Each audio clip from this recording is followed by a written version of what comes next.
Well, here's something that doesn't happen every day. In fact, has only happened 7 times since the launch of an all-new Mercedes-Benz S-Class.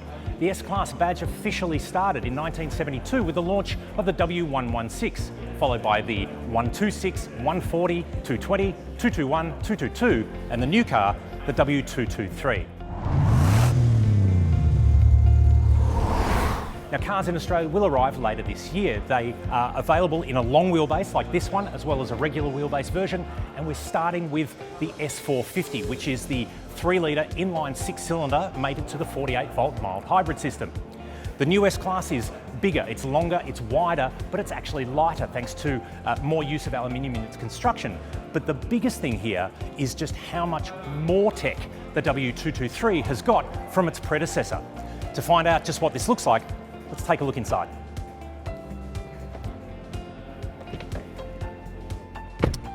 Well, as you saw, pop-out door handles, which improve the new S-Class aero efficiency.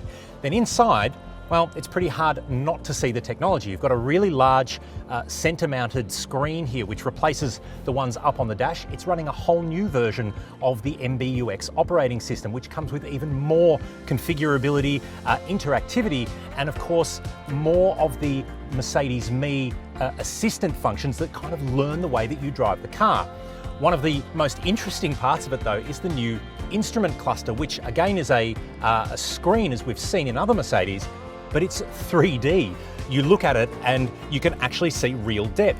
What's more, as you move around, the screen adjusts as to stay in your eyesight. And word is, if you stare at it for 15 minutes, you'll probably see a dinosaur.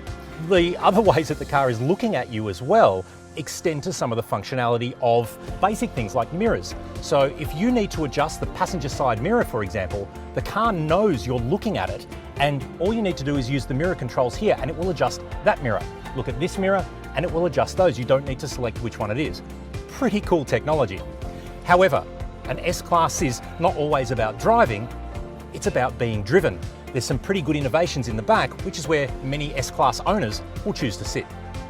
Well, the back seat of an S-Class is synonymous with luxury and comfort, especially as a captain of industry like you and I are. Sitting back here, obviously, there's a stack of room. Now, this is the long wheelbase variant of the car, so it is to be expected. But even with all of the plush luxuries and technology around, this is not even the business class setup that Mercedes have. You can get a 4-seat variant, which includes a thicker central tunnel with fold-out trays, and the seats even have footrests. And if that's business class, and that must make this economy, it's one hell of a nice airline. Now, it's worth noting too, the new S-Class can handle up to 5 screens, or 5.5, because you've got the big centre display, the driver's instrument cluster, and head-up display, one each on the back of the headrests, plus a centre tablet here. All of these can control various functions of the car, from audio to navigation. You can even pipe telephone calls to a specific seat for privacy, which is pretty cool.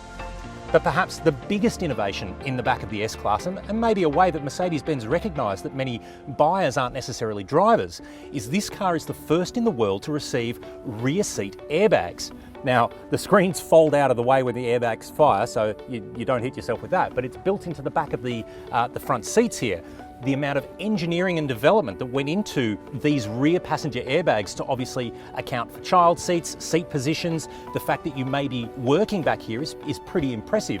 But to show the care and attention to safety of rear passengers as well as front passengers is, well, pretty typical Mercedes-Benz.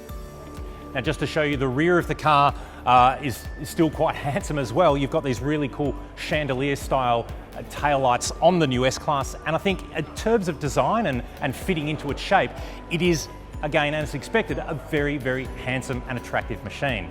Now, Australian orders open soon, and deliveries are expected to start before the end of 2021. So we should see these on the road too soon, and we can't wait to bring you a road test of the car here in Australia when we do get a chance to get behind the wheel.